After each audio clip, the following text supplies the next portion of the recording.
All right. Okay, so welcome to your exercise consultation. Thanks for having me today. No problem. All right.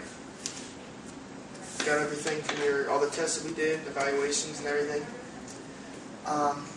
One thing we went through was your risk factors. You're at a low risk for any heart problems or anything like that, just because you are active every day. You're only 22 years old. Your heart rate was good. Your blood pressure was a little elevated. You'd like it to be around 120 over 80. You were at 130 over 84, which isn't bad. It could have just been the time of day. You could have sprinted into the room. It all depends on what you did beforehand. But it definitely is something to keep an eye on, because having a higher heart rate and a higher blood pressure can be a sign of overtraining, doing a little too much, more than you should be. Talking about some of your goals based on your results alone. Based on the balance test we did, that really doesn't need to be a concern. We thought that core strength, core endurance would be good for posture, running form, muscle endurance, both upper and lower, would definitely help. With just overall health and reduction of injuries. Your body fat percent right now was at about 12%, 12.5%, which is perfectly in the range for males. We decided that 8% was kind of something that you wanted to get down to, that we felt comfortable getting you down to, which we found out that you would like to be around 153 pounds. There's only 8 pounds from where you are right now to achieve 8% body fat. Flexibility is definitely something we wanted to stress, because it can reduce your risk of injury, and it helps with any pain that you have in your low back. Any pain anywhere in your body could come from being not as flexible as we would like you to be. At first, we talked about your goal was to get down to about 4.5% body fat. Like I said, 8 was kind of where we felt more comfortable, just because not having enough body fat in some of the events that you do, like the long bouts of exercise, your body uses fat as its energy source. And if you don't have enough fat for it to use, then your body's going to start using your own muscle mass as energy, which you can't get that back once your body breaks it down and uses it. Do you have any questions about the results, anything like that? No, it's not. And also, between 5 and 12% is the average range for a triathlete like yourself. So that's why we figured being in the middle there is better for you. So again, as Corey said, we're kind of fearing, since you're about 5 weeks out, 6 weeks out from your Ironman. So we're a little bit worried that you could be at risk for overtraining. And what overtraining can do is really decrease your performance. It can last up to 6 months, and you can just really damage your immune system, really damage your mood, your blood pressure, your heart rate.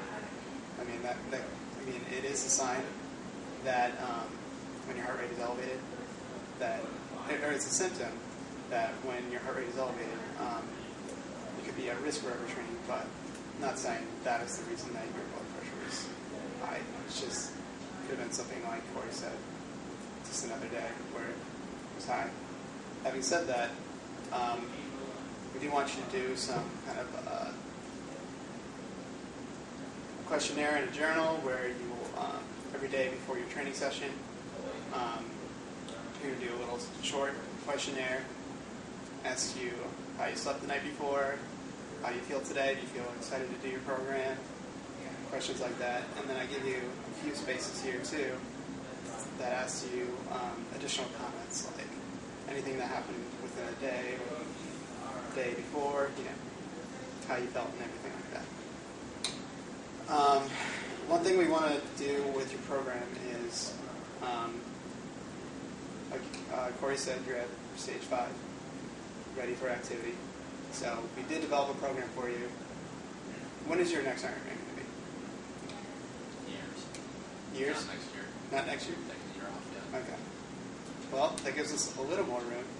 But what we want to do, when is maybe your next event? Spring marathon. Spring marathon? Okay. That works. That works. What we're going to do is for the first 4 to 6 weeks, because we do want to we want to avoid increasing the sudden training bouts.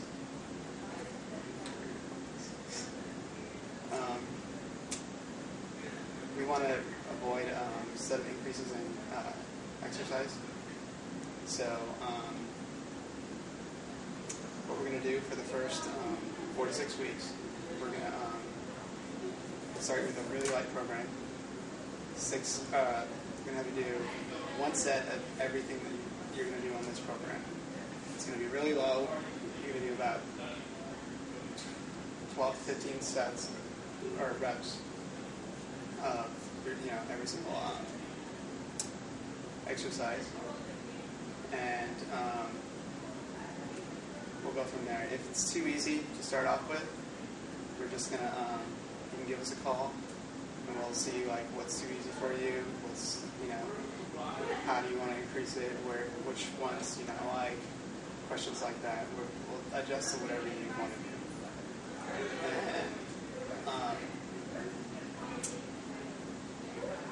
And another thing we're concerned about is your rotator cuff. And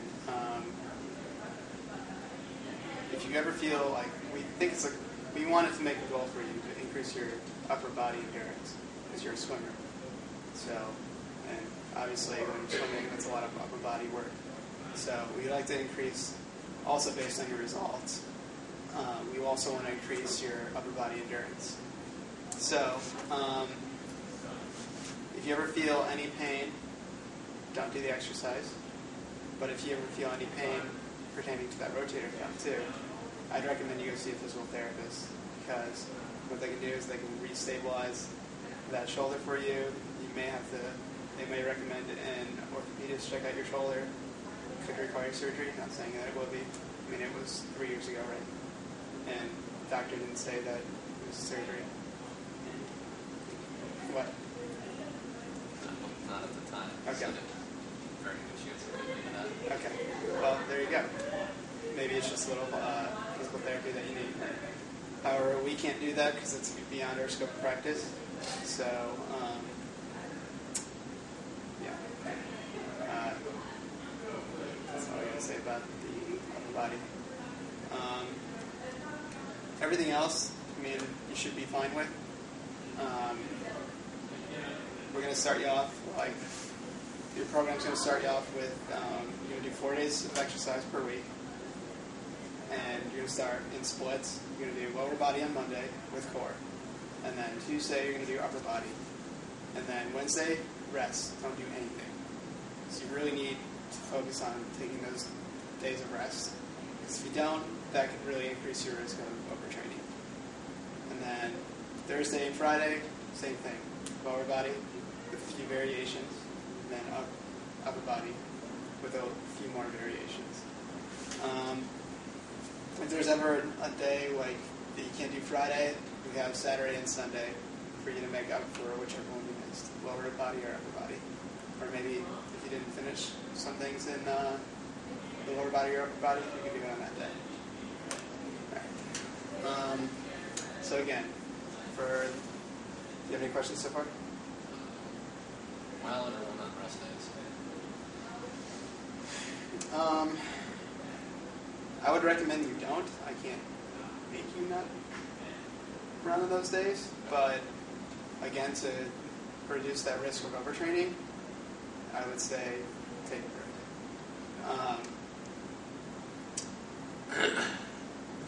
Anything else? All right. So again, for the first 4 to 6 weeks, we're going to do this program. I'd like to keep you on that one set, 4 days a week for each exercise, 12 to 15 reps. And low weight. Don't do anything you can't get to 15 or 12 reps to. There is going to be a day where we are going to just go through the entire program. We're going to teach you the right techniques of lifting. This is the first time you've done a resistance training program, correct? So yeah, we're going to do that. What I really want you to focus on, though, within those 4 to 6 weeks is adhering to the program. Fill out your log, fill out the journal, do the questionnaire. And then after 6 weeks, we'll really start focusing on getting that body percentage down too. And you said your next event is spring, right? Okay. So what we're going to do after those 6 weeks, again, we are going to focus on that body fat percentage. We're also going to get you more between resistance training and it's a marathon. So you're going to start doing more running. And the thing about that is, since I know you're a runner and you don't want to do on the treadmill every single day that you exercise, I think you should look into getting a heart rate monitor. You don't have to. It's just a suggestion, because what a heart rate monitor can do, depending on the type that you get, and I did put one in your journal, is it can record your heart rate, your current heart rate, your speed, and your distance. And if we have your heart rate and your speed, we can calculate the amount of calories that you're going to burn at this heart rate and at this speed. So instead of doing the treadmill calculation that we did before, where you're going to burn, this many calories, this many minutes, at how many days per week, we can just do it through running instead. So that's one thing you might want to consider. But when we get more towards the marathon event, we're going to focus more on that periodization. So we'll balance out the resistance training with the running. You'll get more into the running section. When you get closer to your event, like maybe 4 weeks away, we'll just start getting rid of the resistance training program. So just focus on that running. And then once you get down back into, after the marathon, once you're done with that, don't even worry about running. Go back to the resistance training program from day one. And then we'll work on your next event.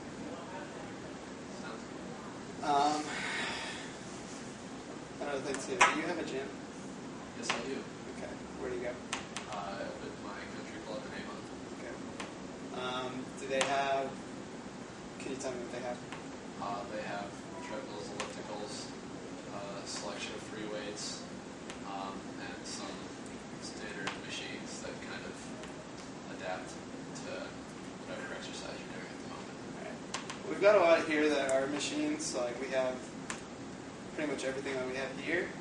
So leg press, leg extension, leg curl, calf raises. If any of those exist there. Yeah. They do? 99% sure, yes. Okay. What about shoulder press, pectoral fly? Wonder if I can load.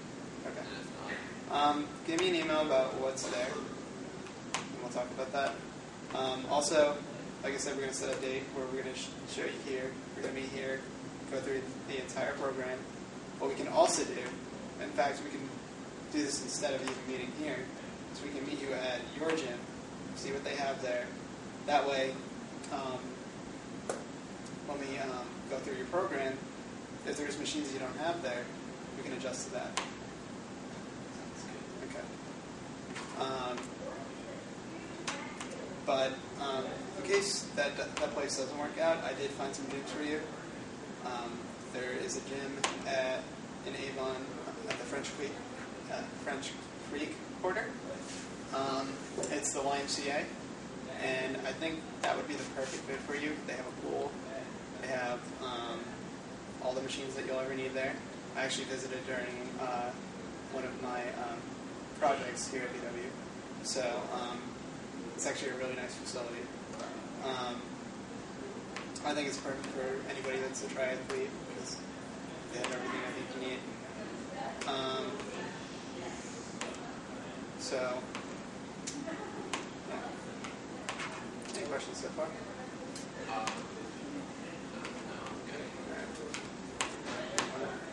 No, Pretty much inside this binder, you'll find everything you'll need. Based on the supplements and choice you were taking, are you still taking all the supplements you were before the triathlon? During training, yes. Okay. Alright, well we printed out a copy of kind of the side effects, what to expect when you take them, and how it's going to affect exercise for you. Most of them seemed like they were more vitamins, minerals, that kind of stuff. So it's nothing that you really need to be concerned about as far as having an issue with your exercise. If you ever want to look up anything that that's in here, if you have any other questions about it, everything we wrote or everything we have in here is cited back here. Any questions on that? One thing that I would recommend with your supplements is that when you're taking ginkgo, don't take ibuprofen with it because they're both blood thinners, and that could really affect you. So, all right. But yeah, that's one thing I did see as far as the risk goes.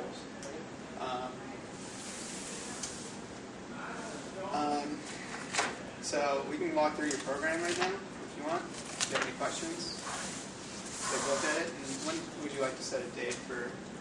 Let me think. I'm out of town next Thursday and Monday. About that Tuesday. Before that, so we'll make it for tomorrow. I think that's the 25th. Yeah, that's my thing. All right. What time would you like to meet at? Anytime that's best for both of you. All right. We'll get back to you on that. We'll just exchange emails on that, and we'll get it down by the 25th. Okay. So let's take a look at the program here. C's right here mean core. So these are all your core exercises that you'll be doing. I wanted to start you off with the minimal because, again, you're doing a lot in 2 days. So I have 4 core exercises here for you. They should do the job then, as far as what your goals are. You'll be doing a dynamic warm-up and cool-down during every session. Dynamic warm-up at the beginning, cool-down at the end. And make sure you do these in this order too, because that is the correct order of exercise. Do you have any questions about this? All right, this is your actual program. That was just your calendar. So this is what you'll be doing during your warm-up, cardio, upper body, lower body, abdominal, back, obliques, cool down stretching. Any questions you have about this? These are your rest times too between each set. Looks good. Again, I put it in an asterisk there. If you feel any pain with the upper body, just stop.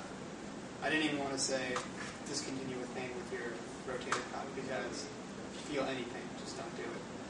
Even if it has nothing to do with your rotator cuff. I know, just if anything that has to do with shoulders, like we have you doing a shoulder press, lateral raise, anything with the shoulder. I know I have some discomfort with some shoulder exercises for me. So that would be one thing you might want to start lighter than you might think you can do, just to see if you do have any pain there. If there's no pain, work your way up to a higher weight. But just make sure you're not doing too much. Because I'd rather do lighter weight and work your way up to that than do too much and not be able to do any of it. When we actually run you through your program, we'll start you off at a weight that we think is appropriate for you, and then we'll go from there. So, these are the sheets that you'll be doing every day of your exercise. Just put the week there, like week 1 will be your first week, and then day 1, day 2, day 3, day 4. When you're doing either the sit-ups or the leg hip raise, depending on the day, just circle here which one you're going to do. Okay. So, because we don't ever want you to do both of them in the same day, because they're both targeting the same muscle. It's just we wanted to give you some variation on that so you don't get really bored. So again, it's the same down here. Left pull down, seated rows. Just circle one of them. And same for down here. These are symptoms of overtraining. If you ever forget, just wrote these down for you. Is there any questions about those? Okay. If you ever have any questions about them, just shoot me an email or Corey.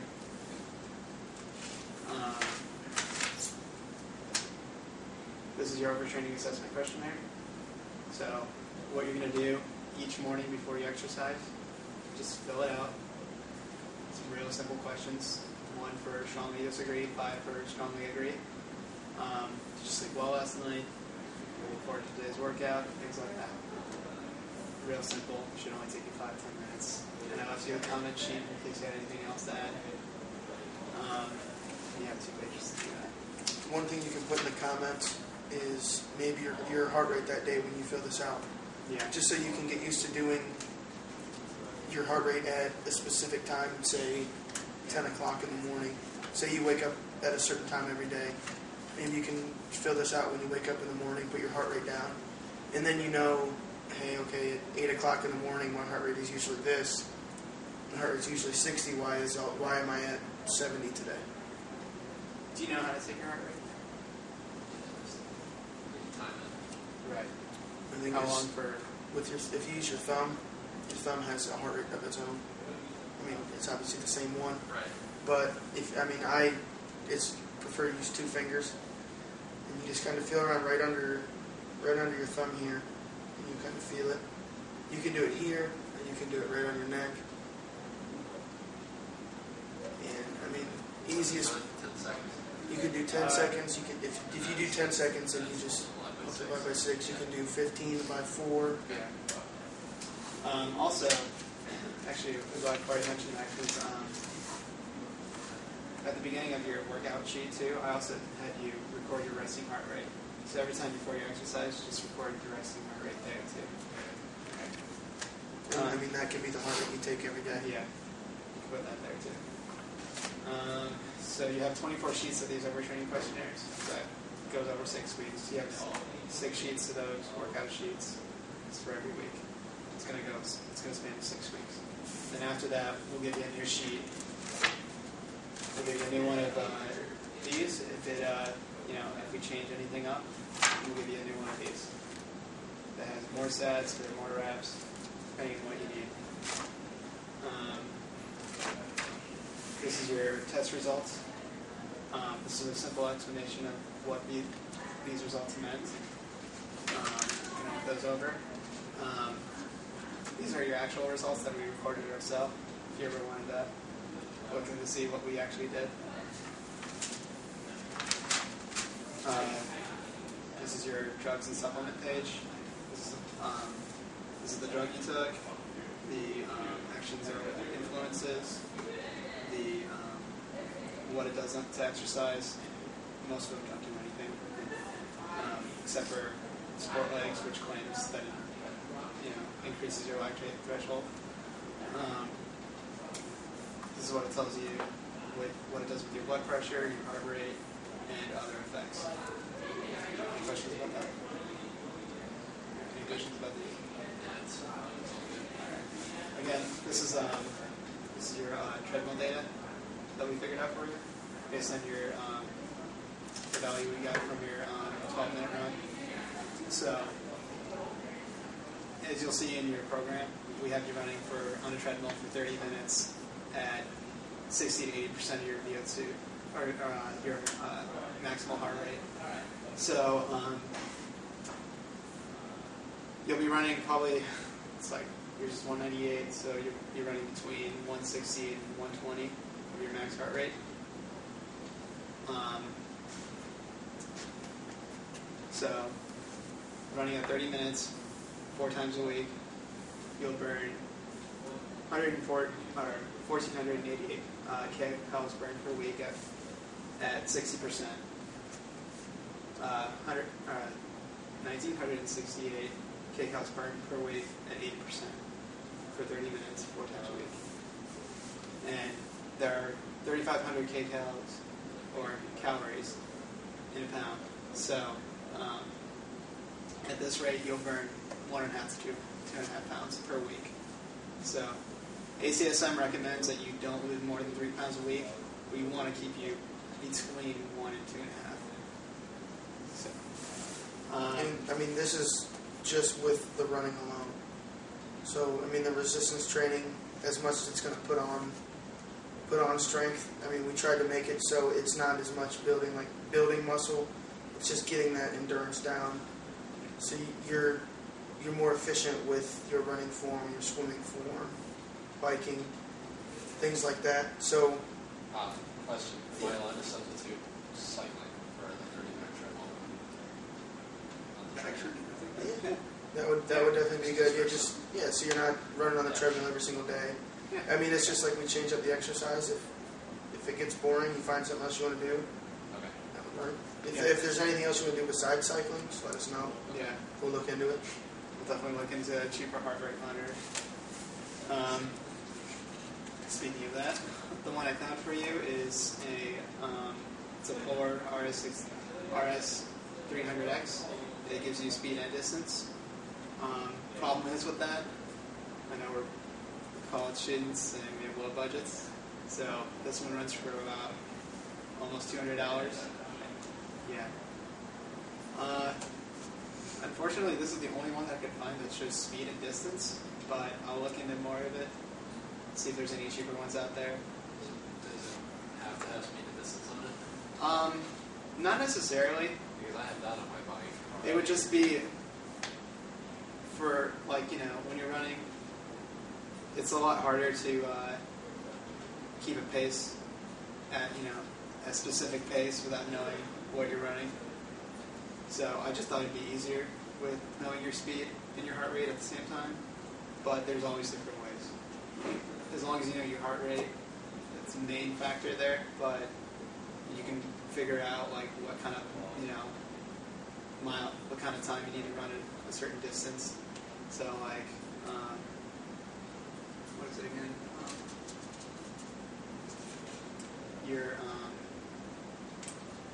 If you need to run Pace. sorry. Pace. No. If you wanna run a mile within a certain time. Okay, so it'd be like if say your pace you wanted to keep was 10-minute mile, so then it would be 6 miles, 10 minutes per mile, 6 miles per hour. So then that would be your speed, because most treadmills, the speed they use is miles per hour. Yeah. So that would be kind of a rough estimate. We could say maybe you prefer to run, I mean, what's your usual split mile? 6:30, 6:45, 7. Okay, and I mean that's competition, that's like when you're your peak performance, correct? Like peak marathoning is 6:15, yeah. Okay. So I mean that's not where we want you to run when you're training. So I mean we could say maybe 10-minute mile or whatever would be comfortable for you. We could find out what would be a good pace for you. So if you can't get one that has the speed or you can't find one for you, then I mean that would definitely be a rough estimate for us. So yeah. definitely be an easier way to also save you some money. So I'll look more into that. These are just local fitness centers that I found for you. Okay. So there's Urban Active, which I heard is kind of like a new wave kind of gym. They're really, they have top-notch equipment as far as I know, but definitely heard complaints about their contracts and their with their staff too, where they're kind of more like salesmen than personal trainers that care about your actual health. They're a business, but it's more of a corporate kind of gym. check it out, see if you like it. I know I've heard from people that they did like it, despite those reviews. There's also Powerhouse. I have not visited Powerhouse, but I mean, as far as I know, they have really good equipment. I have a professor that goes there, and she seems to love it. So I'd recommend that to you. Check it out, see what you like about it. Like I said before, YMCA is the one I think is the best for you. It just has the pull, because I know that Urban Active and Powerhouse don't have a pull, and you want to swim more because you're a triathlete. We want to actually get you better at swimming with the upper body endurance. That's the whole point of it. Aside from being a well-rounded athlete, but so yeah, I think YMCA would be a good choice. EMH, I haven't heard much about it other than that it's a clinical kind of setting, but they have a lot of good equipment as well. But they do run it a little bit more on the expensive side. So yeah. I can't really assign you one, but check them out, see which environment you feel most comfortable in. And even if you want to stick with your, what was the place called? Red Tail Country Club. Stick with that. That's it. Do you have any other questions? Alright. So definitely kind of look through this. That's If good. you have any questions after you kind of give it everything once over, Yeah. shoot either of us an email. Let us know if there's anything you don't understand, anything that you really wouldn't prefer to do or would prefer to do. Let us know. Make a couple tweaks before we take you to the gym and show you a rundown of everything we're going to do next Tuesday. Sounds good. All right? All right, very good. Good Thanks luck. for having me today. Yeah. Yeah, this is good. Thanks for letting us do this for you. Yeah.